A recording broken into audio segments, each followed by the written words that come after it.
everyone, it's Allison here, also known as the San Fae, and today I'm here with a brand new Zen Doodle with me video for August 6th through the 12th. And as always, I do these videos based off of the Zen Art Challenge hosted by Heather with Mindful Creativity, and I will include a link to the Facebook group down in the description below, as well as a link to any sources that I have for any of the tangles that I do in the video. Anyways, let's go ahead and dive on in to this episode's tangles. Okay, so the first tangle I have for you all today is called Clams, and it's by Sharon Wrench. And the way that you get started with this one is you're going to start by drawing 2 parentheses.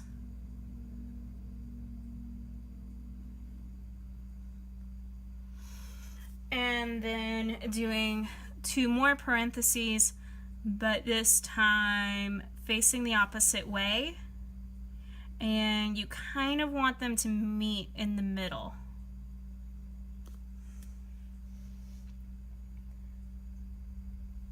Then from the bottom portion, we're just going to have some curves that come up and flow outward.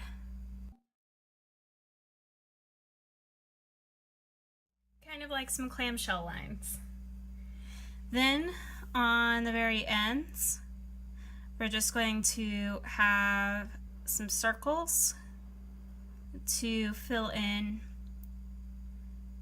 the spaces in between.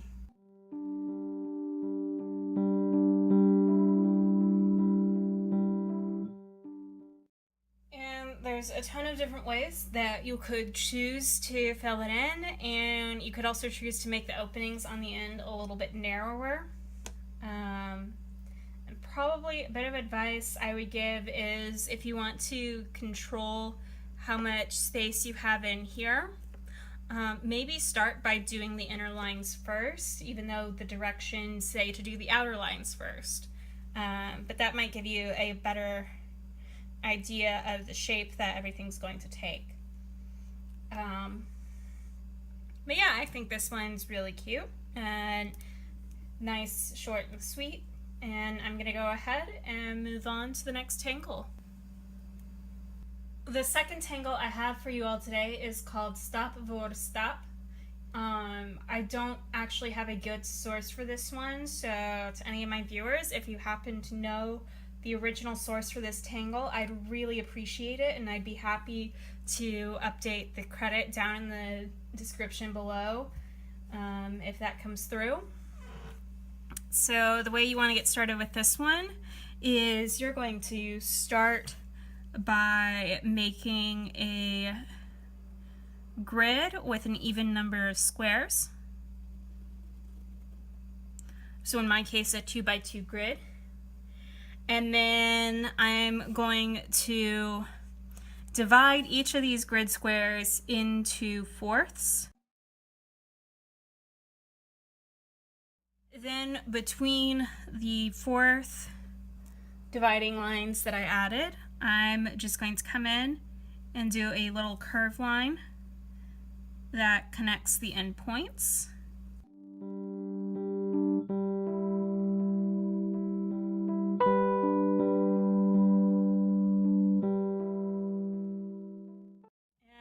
We want to double up that line that we just drew, those curves that we just put in.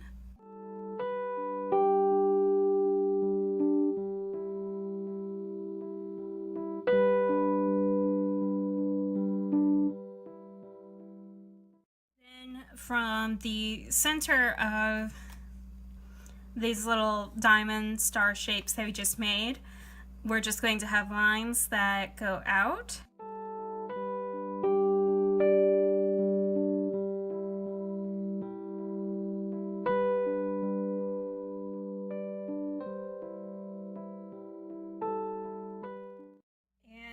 Then within the leftover spaces within our original grids, we're just going to make a little U shape.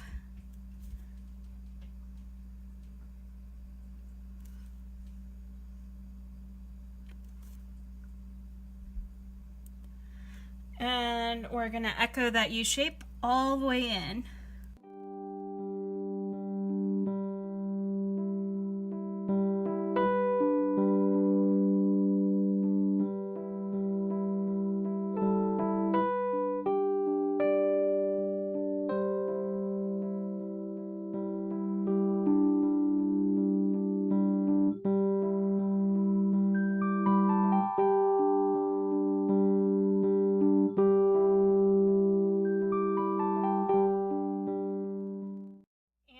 That is stop before stop. I think this is a great little tiling pattern, and I highly encourage you to play around with it, experiment with it, extend it out a bit. But I'm gonna go ahead and leave this one here and move on to the next tangle. The third tangle I have for you all today is called Hollyhock, and again, I don't have a good attribution for this. So if you know where this one came from, I would really appreciate it. If you would leave a source down in the description below. And so the way that we'll get started with Hollyhock is we're going to come in, we're going to draw a stem that comes up, branches and creates a little curlicue. And from that same branch point, we're just going to create another one that goes the opposite way. Then, a little further down, we're going to make a heart shape that comes up and around.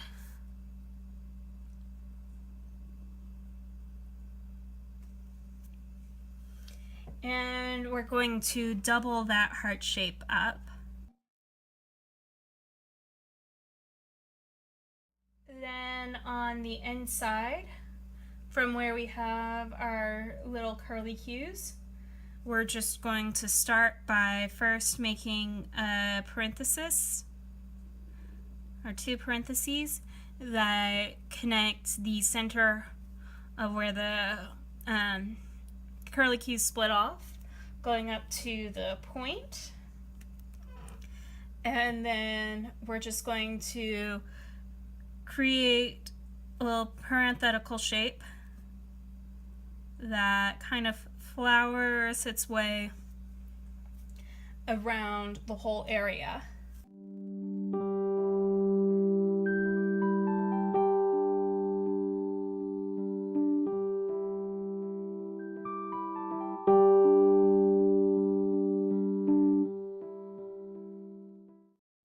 Then in the space around this flower area that we just filled in or created, we're going to just shade that in darkly.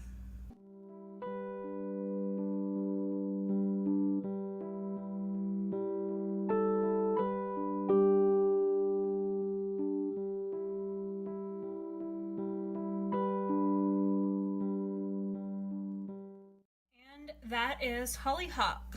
I think this is a rather pretty tangle. I'd certainly love to use it more. And I encourage you to experiment with it, play around with it, create some different shapes with it, layer them together as seen in the image off on the right.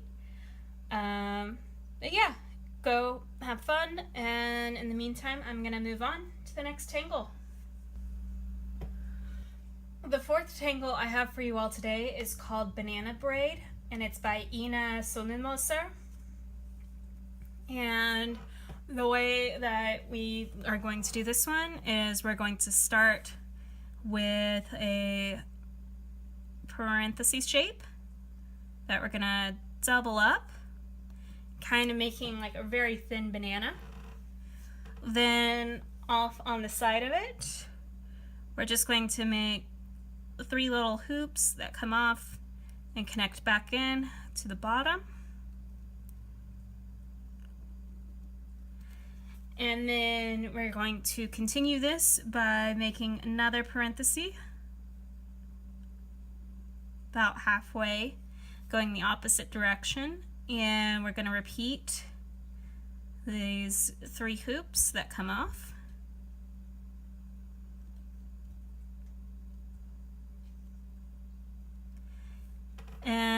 And we're just going to continue this method, going all the way down.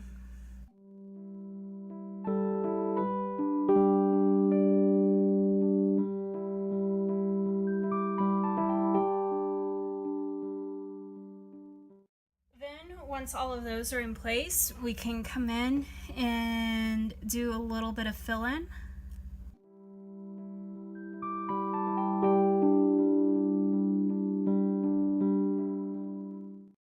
And obviously this is one that you can choose to make as long as you wish, but this is where I'm going to leave this tangle.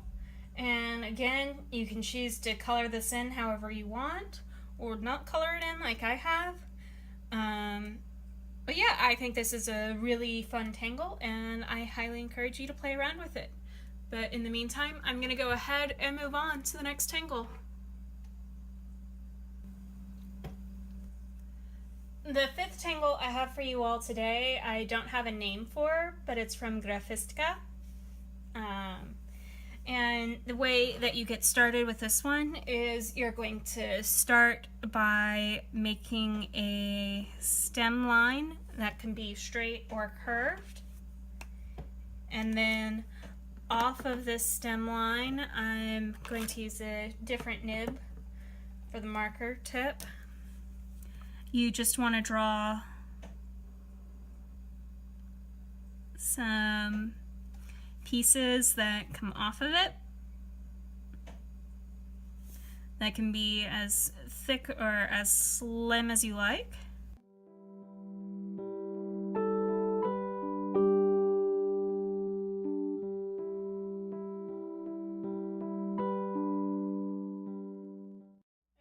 Then around each of these protrusions that we've made off of our stem line, we're just going to add a thin line that comes up and around it.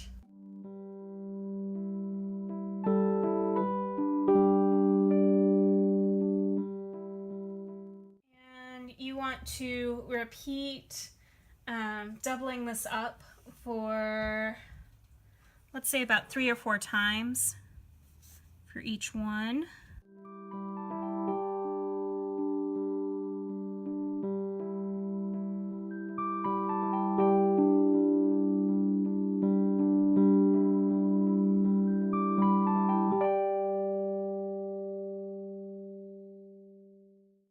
And you can choose to add embellishments as you wish.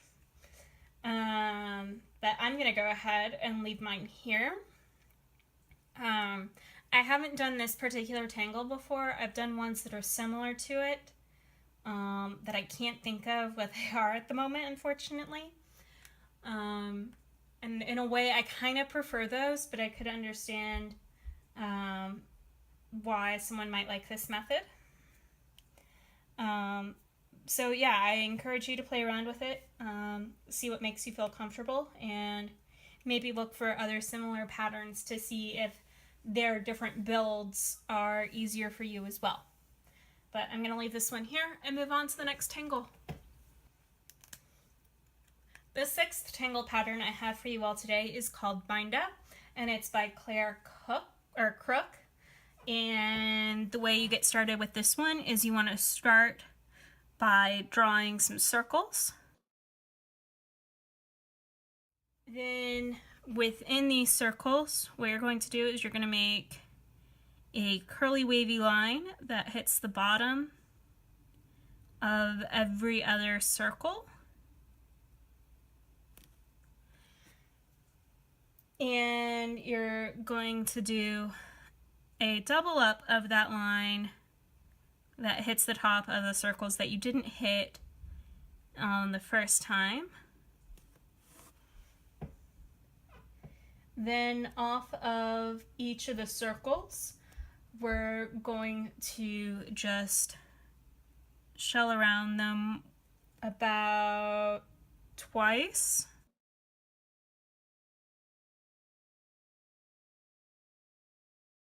And then we're going to double up our initial band.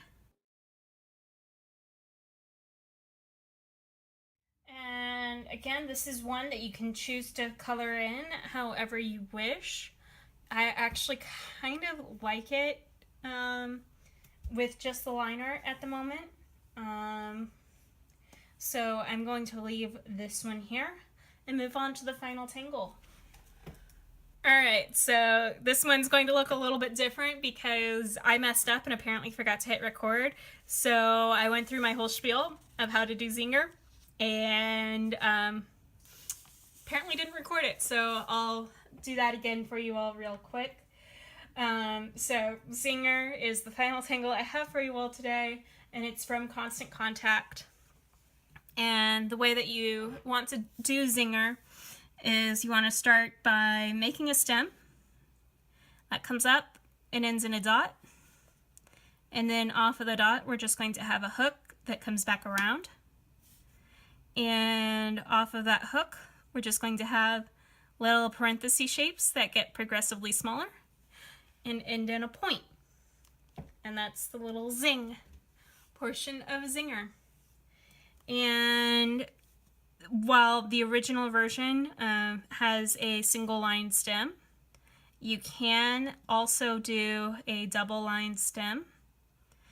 Just at the top, you want to make a oval shape or a C shape that connects the two ends, and then repeat the parenthesis shape that goes off and ends in a point.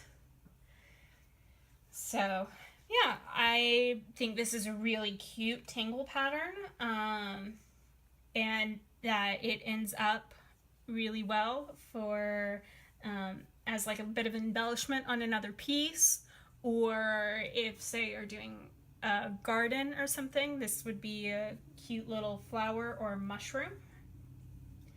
And yeah, so I'm just going to encourage you all to play with it and leave this tangle here. And that is it for this episode's Tangles. I want to thank you all so much for watching this episode, and I will be back on the 13th with the next week's Tangles, and I look forward to seeing you all then. And in the meantime, take care and have a wonderful, wonderful week. Bye!